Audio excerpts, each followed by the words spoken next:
Hi, welcome to the Room for Reinvention podcast. I'm your host, Kim Conan. Today is episode 19, and we have Christina Frei on today. She runs a boutique marketing practice called Innate Marketing Genius, where she helps solo business owners own their voice, market to their strengths, and get the right clients consistently. Her holistic marketing approach grew out of a lonely, chaotic time when she moved to Boston and discovered her own way to really connect with people, and she recently gave a TEDx talk on this. So this is our last episode of this season, and you're going to love Christina, and what a great way to end. So here we go, everybody. Hi, Christina. Thanks for being on the show today. Yay. I'm glad to be here, Kim. Yeah, I'm excited to have you. So, as you know, the podcast is Room for Reinvention, and people come on to share their stories to help inspire others who are thinking about reinventing. So, we're excited to hear your story. Let's get juicy, down and dirty, like right out of the gate. I love it. So, Yes. this is not a 3-hour podcast. We're on a mission, people. No, it's not. I actually share this story on my latest TEDx talk. Just doing a little plug for that. I'll send you the link to that. Yes. Oh, please But, do. so there was a moment in 2014 where all sources of income as a freelancer kind of disappeared. And I also, even if I'd had opportunities to do similar projects like marketing related, content creation related, I wasn't really sure I wanted to do that. There was a really big missing piece for me. And when I've been in situations like that before, I usually implode health wise and then can't function for a few years and have to dig myself out of a hole. That happened in 2003. Anyway, I was darned if that was going to happen again. And just to paint the picture, I was doing a bit of real estate. I was managing a contractor's entire marketing. I was doing some content creation, just again, all freelance. And I just didn't know As a what was marketer. next. Yeah. Sorry, as a marketer. Oh, okay. Yep. Yeah. And then was this turning point, no money coming in, freak out starting to happen, can't function, can't think. I think there's just like some people who are built for that kind of risk, and I'm just not one of them.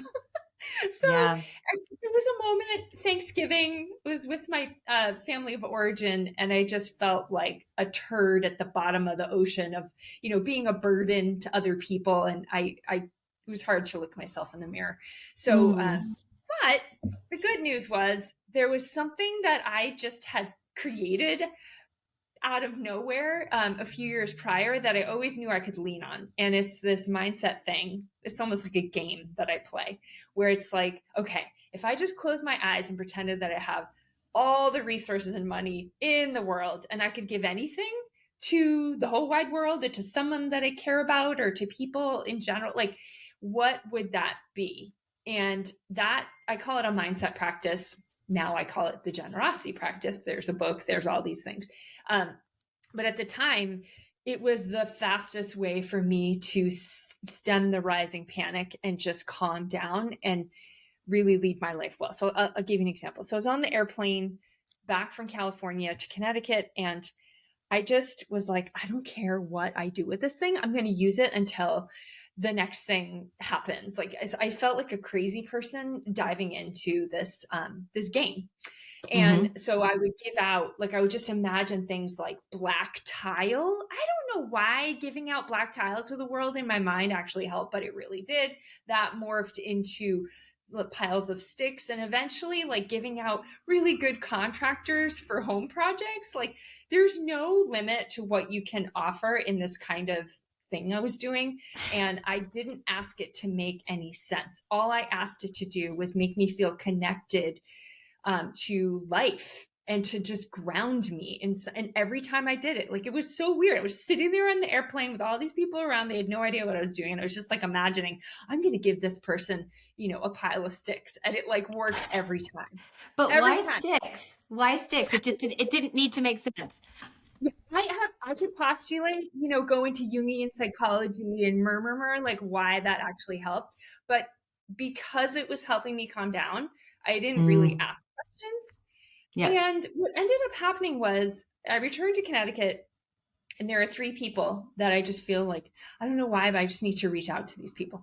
I've never worked with these people. I know them well enough, but instead of my logical mind saying, go chase after 50 people because you need work right now, three people. And all three of them had these fabulous work projects that I couldn't have cooked up in my imagination, like being a ghostwriter and doing this really beautiful kind of like trauma coaching. Not that I'm a professional on those levels, but helping a young teenager get through like a really traumatic transition through writing, because I'm like all about the writing, and I've used it for getting through really tough spots. So I'm like, this is awesome. And a couple other things. So, and it ended up, doing all the good things, paying my bills, et cetera, et cetera. And it was like something had activated in me that I was like, I felt like I was connected to all the goodness of life. And I just needed to listen to what was right in front of me and follow it.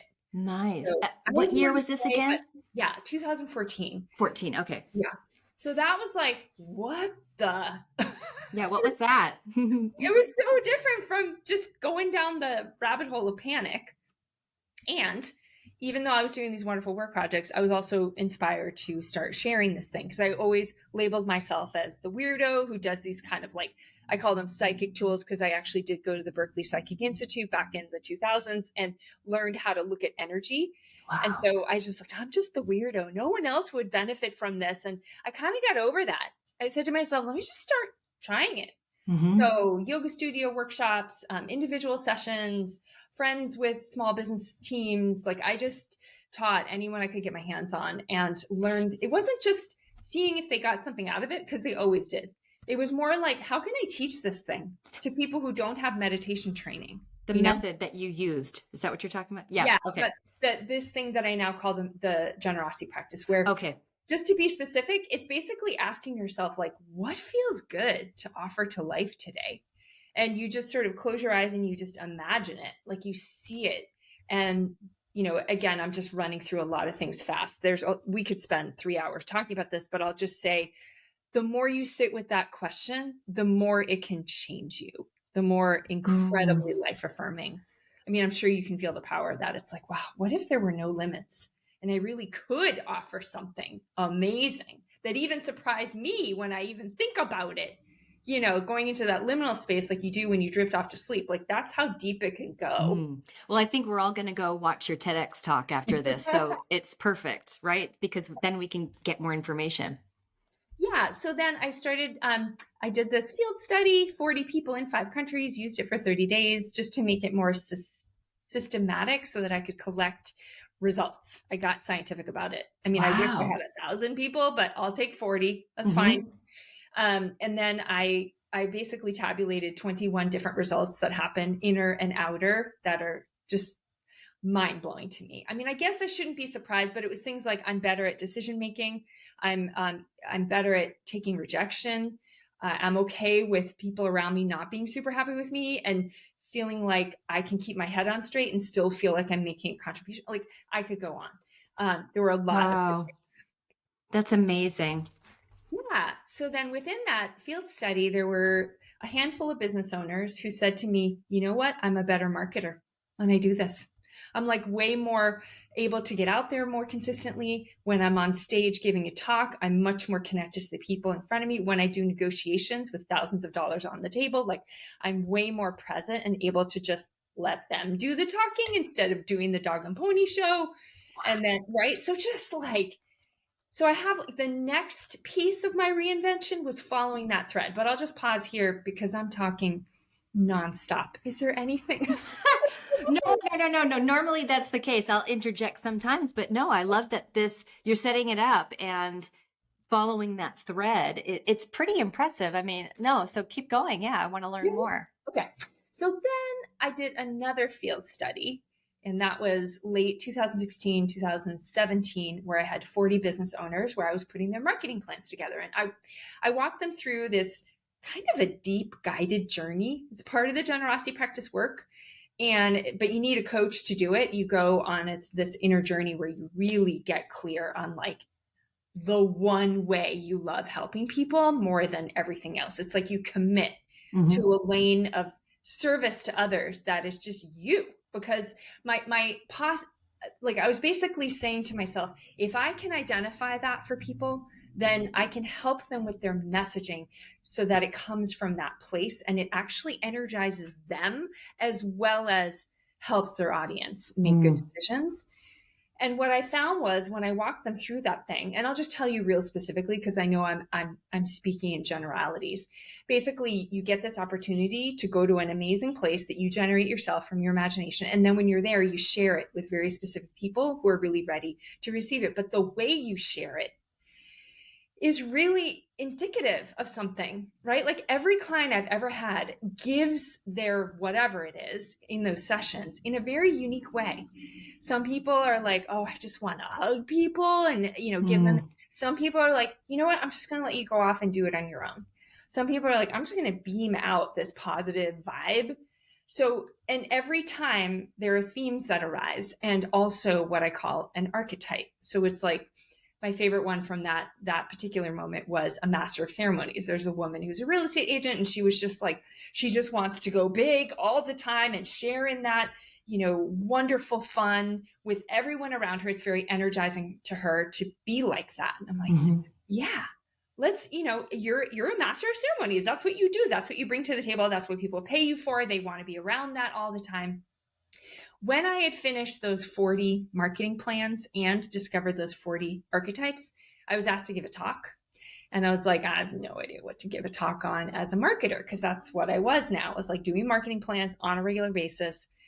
And I realized with those 40 archetypes, there were 5 really strong umbrellas that now are the foundation of my assessment. And they are the following. They're nurturers, adventure guides, door openers, steady presences, and celebrators. Each one of these has its own why, like the thing that drives them when they help other people, and also a very particular way of translating that into messaging. Like that's my life. I just translate, oh, I know who you are and how you love to help people. Let's translate that now into a marketing strategy, a marketing messaging. Like that's what I do in the world, is just take your love of humans and make a marketing lifestyle that is sustainable for years. That's what I do all day long. So it was thanks to those people who were willing to be game to Yeah. go through this. Now that I look back, I'm like, that was just so weird that I did that in service to their marketing plan. But everyone was game. Everyone seemed to love it, except for those who were like super duper thinky and had a hard time imagining. Because imagination is a skill that you have to use on a regular basis. Not everyone can access that unless they're doing it regularly. So I'm not going to say it's for everyone, right? But for those, There's super pragmatic people that are just like, okay, not going there. But yeah. there's, So that is what led to my life now, where, people every single day take the marketing archetype assessment and find out which of those categories they are. And then how to use that in the world, how to take that nurturing, like that I'm a nurturer. So nurturers, their deepest why is they love to make it safe for others to thrive. Like if they can do that all day long, it's a happy day. And I know how to take that and like make messaging out of that. So when you find out what that is, I have all these like ways to just take it and run with it. that's so cool. So do you, have you ever read any of Carolyn Mess? Is that her name? Oh, I love her. Yeah, her archetype work. Yes. Does it relate to any of that kind? I guess in a way, right? Because or no, is it specifically the archetype just for, well, no, it's your archetype for everything, right? Or is it just specifically how you service people? I mean, I took it directly from that inquiry around like, how do you most love helping others? That is the question. So I would say, yeah, it is pretty specific. And even if, I guess if I looked through that deck, because honestly, I love that deck. Like I kind of live my life by it. I do muscle testing with it to see, I'll give you one example how I use it. I literally, look at this. What is muscle testing? Like I have archetypes on my desk right now. And here's why. Because like, let's say I wake up on Monday and I'm like, oh, I feel really sluggish today. Like, how am I supposed to show up in my business? And I muscle test, like, what's a really healthy archetype for me to be in today? And so if you know muscle testing, it's like our body's way of having a yes or a no, like a resonance or a not resonance, or just I don't know it. Oh, wow. Okay. That's a whole other podcast. What is it? Tell us. if you go to a chiropractor, right, a lot of times they will put their hands on a part of your body and then ask you to keep your arm straight. Mm-hmm. And sometimes it goes down and sometimes it stays. And that's muscle testing. It's like checking in to see if your body is in alignment or resonance. And you can Okay. take that to really subtle places. Like, I'll just do this right now. So, do you want to play a little game with Yeah. me, Kim? Okay. Yes. I'm gonna ask for a healthy archetype for Kim on this podcast right now. So it's safe and appropriate for me to ask this. Yes. 30 to 104, 30 to 50, 51 to 70, 51 to 60, 61 to 65, 61, 2, 3, 63. Wait, So, but how do you know what you're counting? yeah. So it's basically the pages that this little book with all the archetypes is in. Okay. So, and this is really, I don't know what to make of this. I got Hermit for you. It's basically like devoting all your energies to creative work and spiritual practice, withdrawing from society to focus on your inner life. So that's like, that is a healthy archetype for Kim related to this podcast. Yes. And I get a really strong yes on both of those. And this is how I do if you're listening to this, I'm sorry. I'm basically putting my fingers together in a little ring and then trying to push through it with my other fingers. And it's like impossible when it's a yes.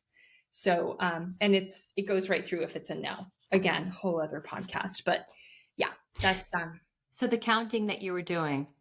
Those are pages. So, I know, but but how did you know to go to page 63? So basically I know that in this little book, 30 to 104 are the pages where all of the archetypes are. So Okay. I basically just make it as fast as possible for me to land on the one. So if I'm like, okay, her archetype is on page 30 to 104. Yes, I get a yes to that.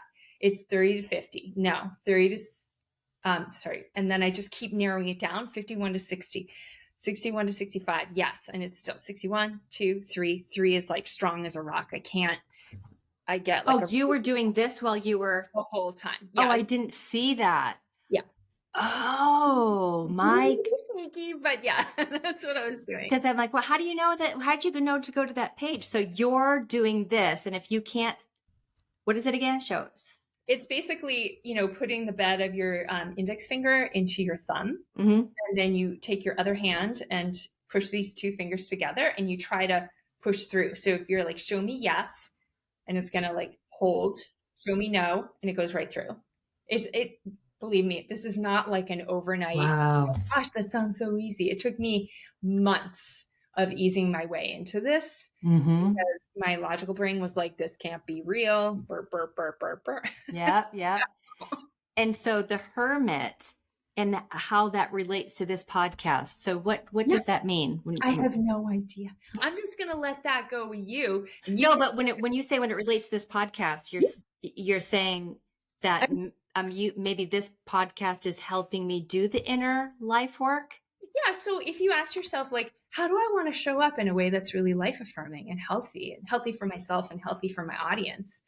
There's something in the Hermit archetype for you in there. And that might be a fun thing to ponder if you're walking your dog or whatever. Like, I wonder what I could take from that. Do you have the deck? No. Okay. Because the actual cards has a little more on there. But again, that's why I'm like, this is kind of interesting. Like maybe my sense about it is you might want to draw your energy into yourself and ask yourself what you're doing with this podcast and like really making sure that it's touching on things that really matter to you and that really nourish your own creative side. Like if that's what you want. Yeah. Hermit to me is a lot about like, okay, I need to withdraw and really make some choices right now. Yes. I don't That's know if interesting. that resonates, but yeah. Well, it's interesting because when we started the conversation today, I said that this was just I started this as just a project because I, was talking a lot about transformation and how I took a chance and, left my career to start my own business, etc. Many things in my life spent. So before we got on this, I was questioning, do I continue this? Like, what am I doing this for? Why? Isn't it very interesting? Is maybe your friend, like maybe you do want to withdraw and think about that, Yeah. And I mean, and I've ended up really liking doing this because am an introvert. I'm an ambivert. I actually just took this test, and that is true. But I find it overwhelming to network, and this has been such a great way. Number one, not only to get inspiration from other people about their reinvention, but also to meet other people and learn more about them in a way that you necessarily wouldn't if you were, at a networking event. Yeah, totally. So yeah, that's cool. Yeah.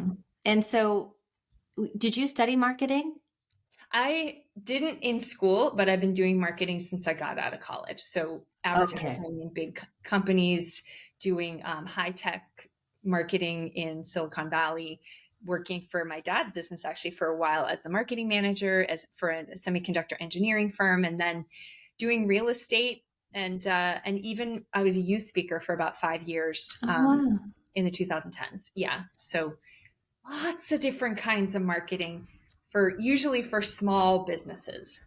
So okay, I get it now. And so then going through that tough time and using your process, you have now, like you said, you've added this into your business. So when you're going to be taking on a new client that needs help with their marketing, you're going to have them take this archetype assessment. So that I love this. This is beautiful. It's really, I do marketing. So when I'm always talking about authenticity, getting to, not kind of doing what everybody else is doing, what do you do?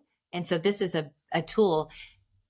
What you do want to take us, like, what else would you want to add about this? How it's very unique, right? I would say this is your unique thing that you add to your services. What has been, I guess, the biggest feedback or, yeah, the tool that you incorporate? What's been the biggest feedback? So the feedback from the people that I work with is that I absolutely love marketing now. Like I have figured out a way to be present to my future clients. That's my new favorite term. They're not prospects, they're Yeah. future clients. And in a way that helps them and helps them make good decisions. And that probably entails working with them. Oh yeah, and you had mentioned earlier that they were saying, "Oh my God, I can connect better when I'm giving a presentation." Or, Yeah. yeah, I get it. Yeah, I think it's awesome. Yeah, it's sort of like it brought together two huge themes for me. One is the practical side of marketing. Like, I've been managing websites and doing content, and, I'm not an SEO nerd, but I do think about it. And that whole side of life. And then doing the inner work that I've done since 1998, for God's Wow. sakes, right? And like suddenly those two worlds came together, which I never in a million years thought they would. And I just jumped off the cliff a few times. And it's just turned into a way to help a solo business owner really, I don't know, like love up their community in a way that helps people make a decision to move forward in their work. Yeah. And so, the services that you offer someone when you say marketing, do Mhm. you write? So I'm assuming that, say, a business was like, okay, I need you to give me a marketing plan. So you're going to assess what they're doing now, and then probably write up something that's like, okay, I think that you should be doing this, this, and this. Do you write blogs? Do you do SEO for their websites? Do you make websites? Yeah, here's what I do. So, other than they basically start by doing the generosity practice mindset work for 30 days because that brings them a level of enthusiasm, boldness, readiness to be more of a leader because that's what they're going to be when they really step up. Then we figure out their archetype. Then, in answer to your question, the core strategy. And there are three core marketing strategy. And it's something like it's time for you to do a podcast, a video series, a signature talk, a webinar series, an event series. Like these are not what I call cute strategies. They're like really rich content, rich things that can be repurposed a million different ways. And the way that I determine that is three things. One is what are your business needs in the moment? Like, what do you need? And then two, what's your natural way of actually connecting with other humans? Are you the one that really loves to get up on stage and wow people? Are you the one that loves small format things or storytelling or what is it? Mhm. And then your archetype that we just determined in the same session. So those three things go to cooking up the absolutely ideal for them and for their people strategy. And then we spend 2.5 months ramping that up. I am the copywriter during that time, to answer your question there. But my aim is to help that person not only come up with a fabulous strategy and get it off the ground, but also establish habits so that every day, 45 minutes to an hour, they know exactly how to maintain their thing, maintain their business, keep getting clients in a way that nourishes them. Because I know you've probably heard about burnout in like all over our country, not only in corporate, but in, business owners. It can't bring burnout. It has to nourish you. That's where I really draw a hard line. It's like, so how's your marketing going? Like, is it nourishing you? I think most people don't believe it could, but I'm here to say, screw that. And why wouldn't you do that if you had the choice? Yeah. Yeah. Yeah. So before you do anything, they have to do the month. Of generosity practice. Okay. Yep. And do you check in with them Oh yeah. or? We have I love this. You're asking all these great questions about how do you work with people, Christina? I'm so happy to answer these questions. So an hour, like we spend an hour halfway through because it's such a creative, generative process and people take it in their own direction. And I just want to make sure that they're getting the absolute fullness and richness and depth of the practice, because I have like a checklist of about 32 things that happen when you just contemplate, like, what would you like to offer to the world today? Like, there's so much that happens when you do that. And I want to make sure you're not going off the rails in, any particular way, that you're really taking ownership of every piece of it. Not everyone just spends their life imagining things out of thin air. So there's a lot to check in on. Yeah, it's interesting because, if it's a more in-depth process that's very thoughtful and intentional. That seems to me that it's aimed at sort of changing somebody's thought process or how they approach their business. Yes. And I know that there's a few dots to connect there. Like, okay, how does imagining that have anything to do with my marketing and getting clients?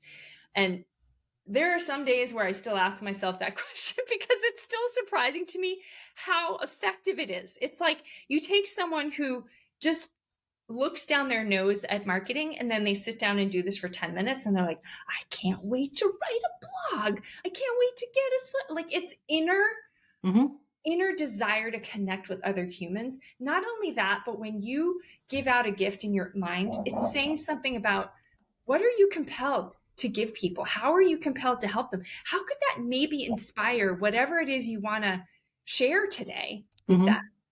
Like, it is relevant if if you're willing to just play with that. Yeah, to me, it makes a lot of sense because, there's so much out there about service and how that we're happier when when we know our work is in service to others. And it's also part of like a gratitude practice as well. You have to kind of be intentional and be thoughtful and go inside. But if you're working with clients and it's service based, if you know how to access the tools that you're giving them, it's just more information. It's better. You know what makes you feel good. You know what your clients love, Yep. and you're able to better customize it. It seems. I mean, it's just more of a thoughtful approach to people who really care and want to, because you're right. The more I do exercises to access what makes me happy, what type of client lights my soul on fire, and what's the feedback I'm getting from them, what do they like. Yep. That is when I start to get more authentic and ideas start to come and the creativity flows. I feel you have to connect those in order for the connectivity to flow. And here's the other cool thing. When you're energized in this way, because it's like, oh, that's nice, you're energized. Again, how does that relate? Like, some people in their logical mind might not put that all together again, connect all those dots. But I have to say that, like, when it feeds you, you have much more inner resilience to get feedback. So that if you're a little bit off the rails with your audience, you're actually much more able to handle the input, right? I mean, how many companies just stop listening? Mm-hmm. So this gives you that, like, all right, I gotcha. I'm listening. How can I change this? How can you make it better? That takes inner resilience, because it means you have to be open to something changing and more work and getting better and whatever, and like and putting your ego to the side and being a little humble. But the reward is you're staying relevant. Yeah. Relevant and awesome. Relevant and awesome. And you're learning more about yourself. And that's even better because that you can do a better job for everybody, yourself and for your clients. Yeah. I know that we are up 30 minutes, but I wanted to know, I know that you have a podcast and I have heard so many wonderful things about it. And I did listen to the interview that you had with Jamie Chapman, and it was wonderful. So do you want to just, take a few minutes to tell us about that as well? Sure. So where that originated was, I was actually in a meditation, working with a coach. I just want to shout out his name because he's wonderful, Andy Cahill. And I was working with him, and he's, somebody that when you're around him, you just have safety to go really deep. So I was in a session with him, and I was like eyes closed, and I went towards this, what felt like an edge where I left everyone I loved behind. And it was just this excruciatingly isolated place. And I was like, this is what I'm avoiding all the time, but I know I need to go in this direction, whatever this is. And then the words, the lonely edges, like came across my screen. And I'm like, that's it. That's the stuff I always want to run from, that actually constantly moves me forward, right? Like doing the generosity practice at that time, was there anyone around telling me that I should? No, I was like, kind of, I mean, not to be mean to myself, but I was the weirdo on the airplane coming back from California doing that practice. No one else was showing me that. Same with the marketing archetype sessions. I had no idea where that was going to lead, and it was just a lonely edge.